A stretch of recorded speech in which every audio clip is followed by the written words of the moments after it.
Shalom, all praises to Yahweh by Hashem Yahawashi, and double honors to the apostles and the elders of Great Millstone, and shalom to the elect. My name is Yakalba from Plain Tables Camp in Philly. Now, this is not what the lesson is on. This lesson is on the Hebrew, but I can squeeze two points in here. And I don't know if this is a real comment or if it's AI generated or a bot or something like that. So it's a question: what happens to white people who come to Yah and repents and follow in His way? What happens to them? So this is obviously a person that doesn't watch our channel or doesn't watch other Great Millstone Hebrew Israelites. So, I'll answer you this in short. There's no such thing as a white person. That's made up within the past like 400 years. No such thing as a white race or a black race.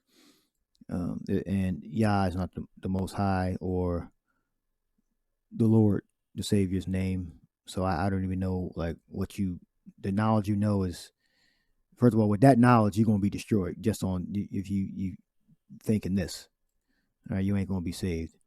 So, in a nutshell, to summarize it, if you are the stock of Esau, Edom, which I believe that's what you mean by white people, you're going into slavery. Or any other nation that's not a Hebrew Israelite, you're going into slavery. All right, that's the short answer. All right, and apparently you don't watch the channel, so I don't know even know if you're a real person. To ask it's a really simple question. If you watch a few videos, you would know the Most High's name, you would know the Lord's name, and you would know what's going to happen to everybody. So I don't even want to take your answer seriously, your question seriously. This is not a time to be a fucking idiot right now. You got to really like study and know what the hell is going on. So this is a very ignorant question, but I'm gonna answer it, very straightforward and direct. I mean, you should know the Lord's name by now. You should know the Most High's name by now if you watch our videos. So apparently, it's safe to say you don't watch the videos and you just, randomly selected my video. So white people, well, let's get to what's going to happen. In Revelation 2:26, to the stock of Esau, Edom, which they call themselves white. WYTE. All right. It says, and he that overcometh and keepeth my works unto the end, to him will I give power over the nations, and he shall rule them with a rod of iron, as the vessel of a potter shall they be broken to shivers, even as I received of my Father. So the Lord, our Savior, the Son, only begotten Son, Yahawashi, all right, and the Father will be Yahweh, the Father gave the Son, which is our Savior, power to rule over all nations. All right, He's going to recover and redeem the Israelites, us, so-called blacks, Latinos, Native Americans, so-called. Okay, you can look that up, what that means, so-called, and people scattered throughout the nations. All right, so the nations are going into slavery. Rod of iron, we look these words up, means we're going to have dominion over all the nations, including who you call white people, which there's no such thing as a white person. All right.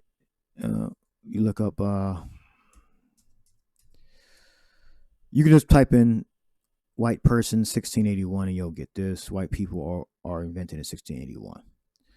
All right. There's before 1681, well, before 1613, there was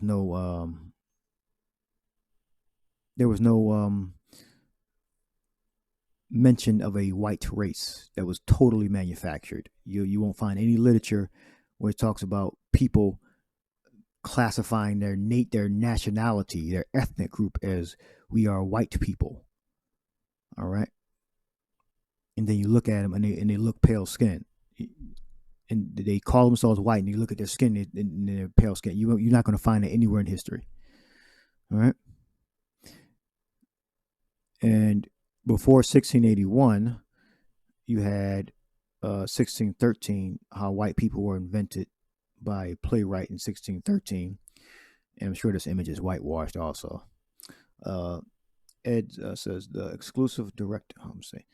the Jacobean playwright Thomas Middleton invented the concept of white people on the 29th of October, 1613, the date that his play, The Triumphs of Truth, was performed. The phrase was first uttered by the character of an African king who looks out upon a European audience and declares, "I see amazement set upon the faces of these white people, wandering and strange gazes." As far as I and others have been able to tell, Middleton's play is the earliest printed example of the European author referring to fellow Europeans as white people. All right. So again, these I'm sure this is a whitewash image. All right, because King James, he was a so-called black man. All right, so-called meaning he was brown, either a light brown or a dark brown skin color. King James. All right, now I have a picture of Constantine the Great and Saint Nicholas here. Let me see, pull this up. I use this one a lot. This is in my book, The Power of Icons. All right, Mrs. Constantine the Great in a dream, and this is Saint Nicholas right here. All right. So basically, what so-called white people have done with the history from the 1500s all the way back to Nerva, Roman emperor, I believe the 5 good emperors or 3 good emperors, Constantine the Great, all of the knights, they've whitewashed them. That's literally where the word comes from. And then they use the term white. They white, meaning they change the images to look like what you see here up top from here. They changed it. So this is the original how Constantine was drawn and how Saint Nicholas was drawn. I don't need to break down, who Saint Nicholas is. I'm sure you heard the name. And these are Saint Nicholas's parents here, and this is Saint Nicholas's uncle. All right, so his face disintegrated. This is Saint Nicholas' mother and father. And you see she has her head covered, and she's wearing full garment to cover her body up. Why? Because they go back to the Hebrew Israelites. All right, you didn't have Greeks or Eastern, let's say Roman Empire women dressed like this in full coverings. This is how Hebrew Israelites dressed. Okay? Because the people that drew this knew that the descendants of the Eastern Roman Empire that controlled the Eastern Roman Empire, well, in the West too, but we're talking about the Eastern Roman Empire now, Constantine, I believe, is Constantinople, near between like Turkey and Europe. They say where it meets up at, right there, that area, Constantinople. Okay, they will be classified as Eastern Romans, right? They drew them to look like Israelites because they are Israelites and they knew they were Israelites. All right. Eastern Roman women did not dress like this. Okay. They didn't dress up like they were from the land of Israel or from Arabia. All right. Greek Roman women didn't dress like this. They drew them like this because the authors of this illustration knew that they were Israelites. The robes, the Christianity was started by Israelites. Again, this is a boy being returned to their parents after being abducted by Arabs. Again, see that? Goes back. Now, again, women didn't dress like, provocative like they do now. So it was, they were more covered up back then. But, she looked like something right out of Sarah or Rebecca, how she's dressed. Sarah, Rebecca, Leah, Rachel. All right. Totally covered up. All right. So the so-called white lie, All right, like this image here. All right. It was invented. And the first publication, the earliest publication of a white race was in 1613, October 29th. All right. So I put scattered in. Our people are scattered throughout the nations. I put scattered heathen. The punishment of ours was we were going to be scattered amongst the heathen. I mean, the Lord was going to kick us out of our land, and we were going to build up communities and intermingle with the inhabitants of other lands. So we were going to marry their daughters, and our daughters were going to marry their sons. So your nationality comes from your father. So all the Israelite men that married heathen women, their children that was produced of them were Israelites. So I don't know what your background is. Our religion is based upon faith. We don't know. We don't have records of our genealogy. We have faith. So I hope you can get something from what I just said. If you are of the Lord's elect, if you are Israelite, you should just believe and get the name of the Lord right and the name of the Most High right. The name of the Most High is Yahweh. The name of the Son is Yahawashi. If you can receive it. I was about to comment, but I say, you know what, I'll just do a video. All right, so that's the first part. It took almost 12 minutes. So get the white thing out of your head. All right, this is Constantine the Great, and this is St. Nicholas. All right, you can look up who they were, and you can see the whitewash images of them both. This is, I believe, so-called Santa Claus, as you see him with a fro, clearly there. All right, a so-called fro. Do you see him with the light emanating from his head? This is a halo. All right.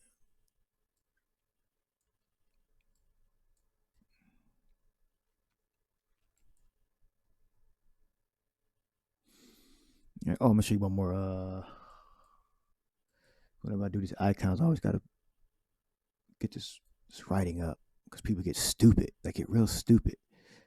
No, it's the wrong one. That's Prince Vladimir, the beginning of the Russian empires. Prince Vladimir and his sons Boris and Gleb. Christianity was started by Israelites in Russia also. So if you didn't know.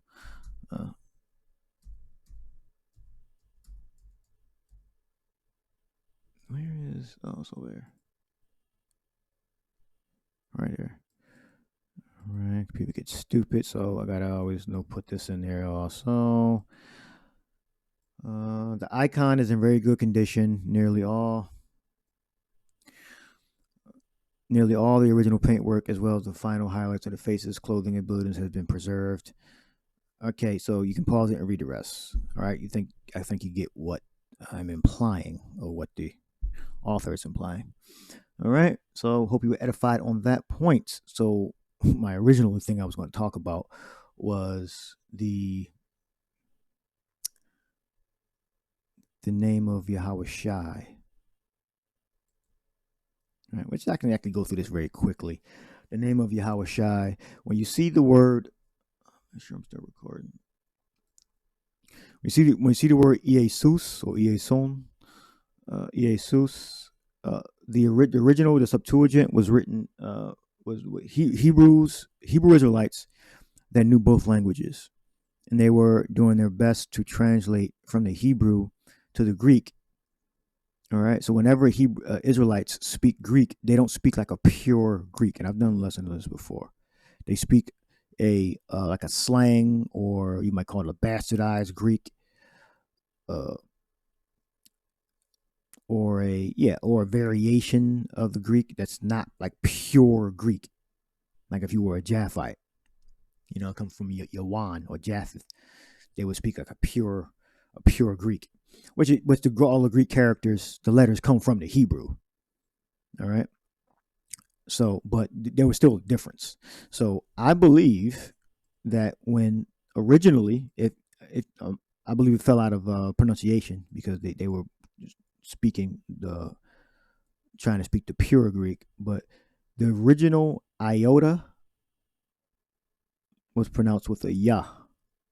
All right, when you look it up, this character here, where we say I in English, but iota would be in the Greek. You would say iota. All of the alphabet, they come from the Hebrew. You should know that by now. By following our videos, everything goes back to the Hebrew. All right. And you can directly find this iota going back to Yah. All right. So it may have been pronounced originally Yah, and then you got the Eta here. It goes back to Cha or Ha. All right. It may have originally been pronounced Yahasus. That sounds very close, but it's not the Lord's name. It's Yahawashi. Yahawashi is the Lord's name. All right. So it may have been pronounced Yahasus or Yaesus. All right. But evidence for the iota or the I being pronounced with the Yah, you go to, I can go to Wikipedia and I can type in iota, and you can get, it tells you right here, it goes back to the Canaanite or Phoenician Yad. All right. As you wave over it, it says Yad, Hebrew, Yad, Yud. We say Yah, Arabic Yah, but we say Yah. All right. Well, the whole word would be Yad, Yad. You would say Y-A-D, Yad, Yad, or Yad. All right. But the point is the first letter pronunciation, Yah. All right. The iota comes from Yah. All right. And the one jot or one title should in no wise pass from the law. Let me find that. Just bear with me. We got iota, and it tells you right there. Of Hebrew origin, the 10th letter of the Hebrew alphabet. Right there. This tells you right here again. So that name, Iesus, I just think was like total, no bull, like bullshit or whatever. But I can see that our ancestors that were translating the Septuagint from Hebrew to Greek were doing their best to get equivalent letters to say certain words. Now, again, it's not perfect because it's a translation. All right. Yah, yes, that's where it comes from. Iota originally comes from the Hebrew letter Yah, which we say Yahawashi.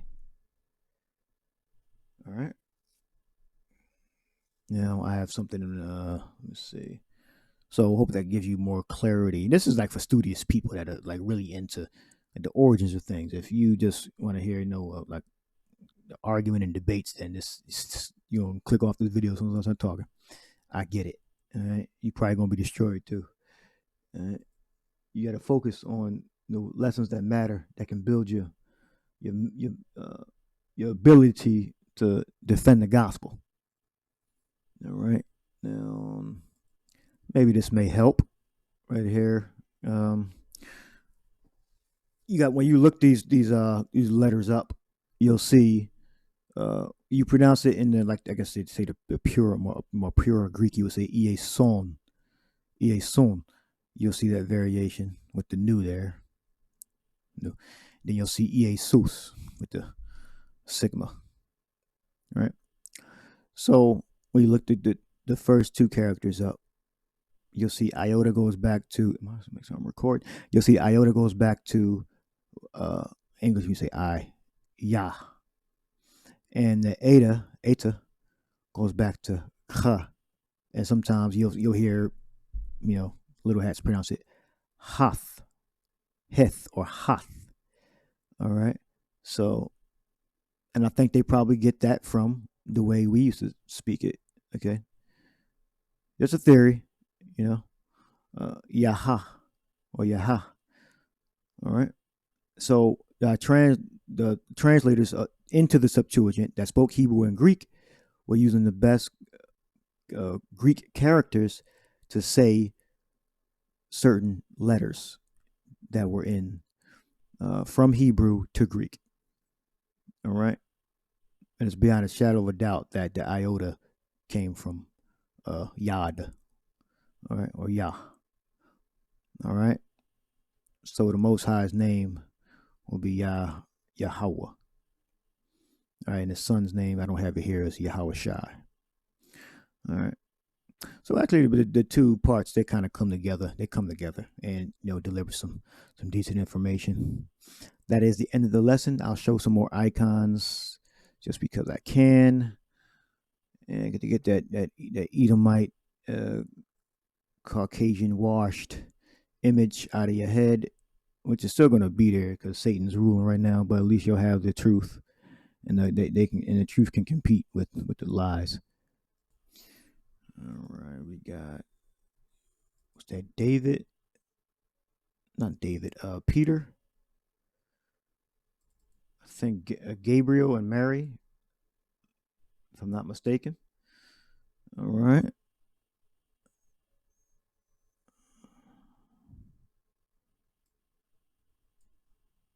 I have to read them and weep because the truth has come out.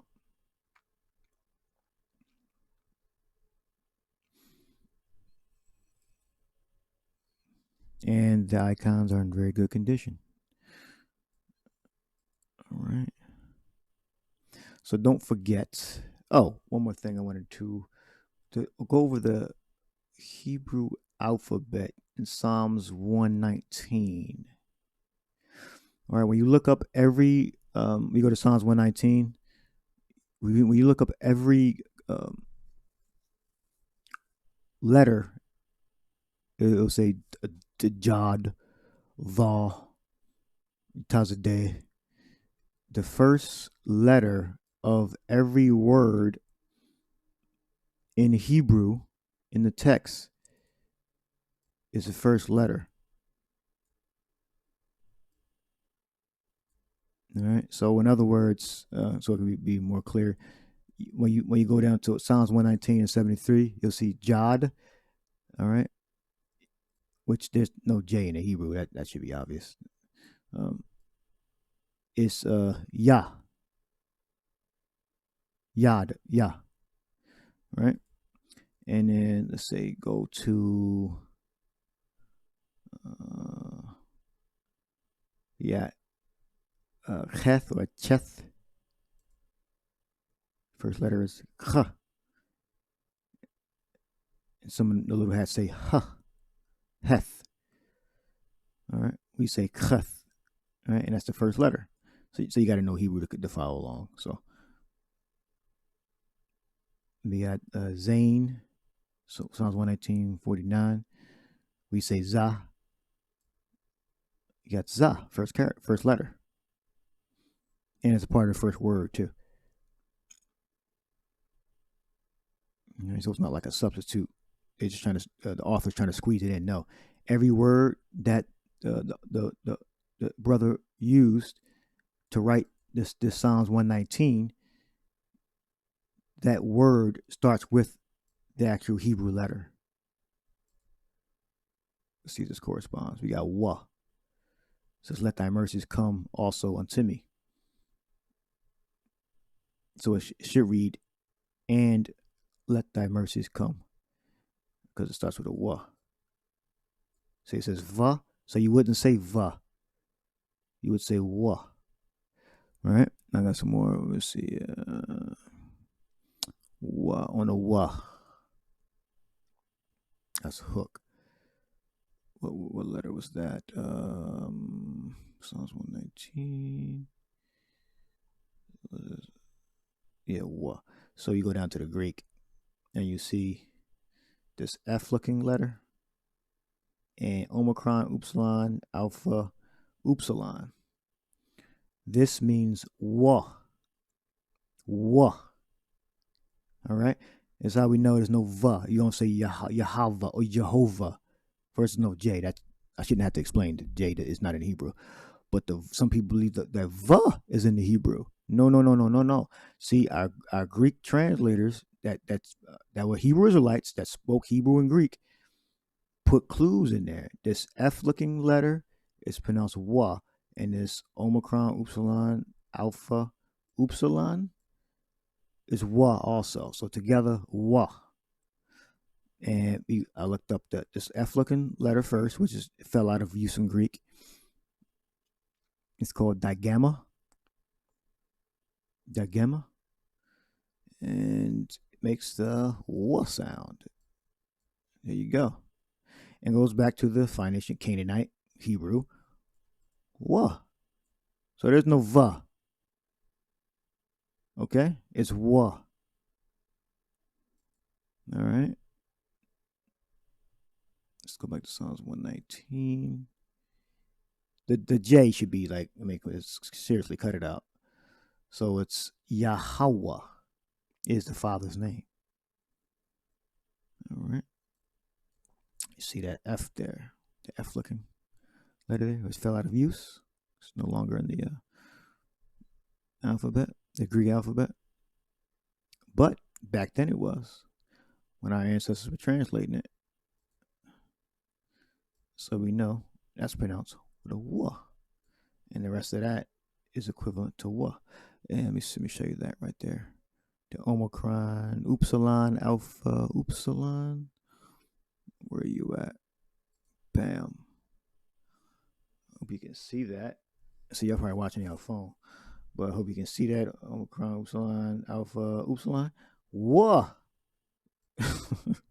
So you cannot be saying Jehovah anymore. All right, the J should get out. You drop that crap from your head. Jehovah. No, Yahweh. Yahweh. All right. So the Greek is important. Greek is important. All right. Because Esau's going to try to corrupt the Hebrew so much, the Greek, where the Hebrew fails, the Greek will pick back up many of the times. All right.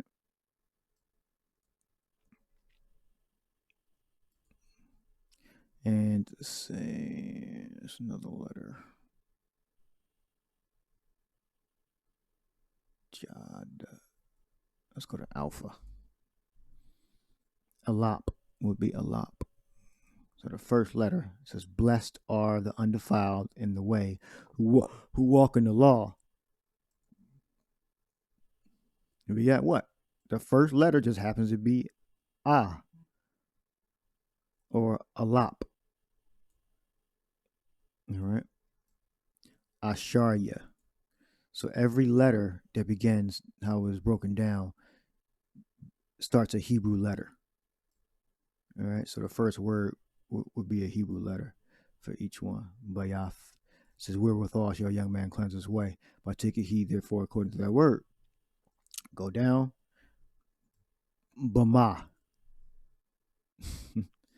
See? Bama. Oh, we got Beta. All right, in the Greek.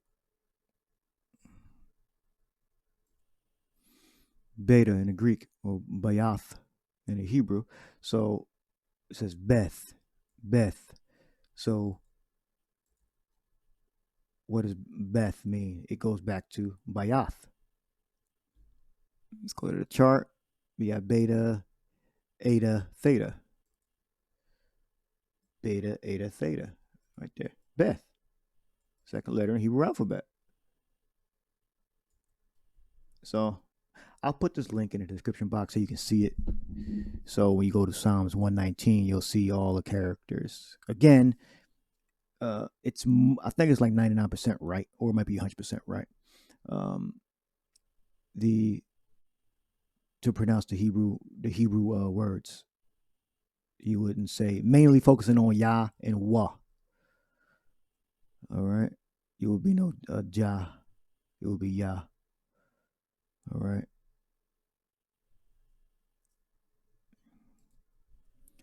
Let's go over the Yah again, and then I end the lesson.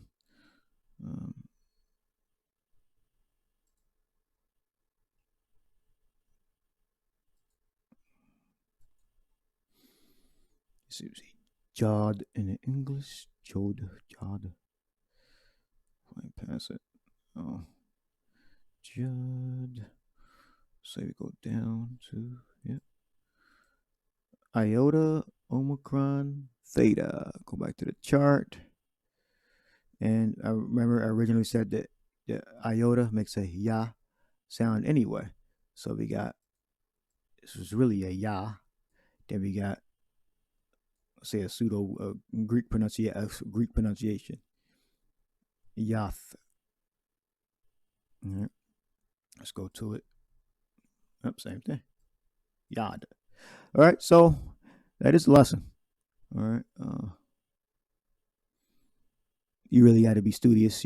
Sometimes you have to be sitting down with a book, pen and paper, or if you can comprehend things very quickly, understand the different, what I'm going into, you can watch it on your phone, driving or whatever.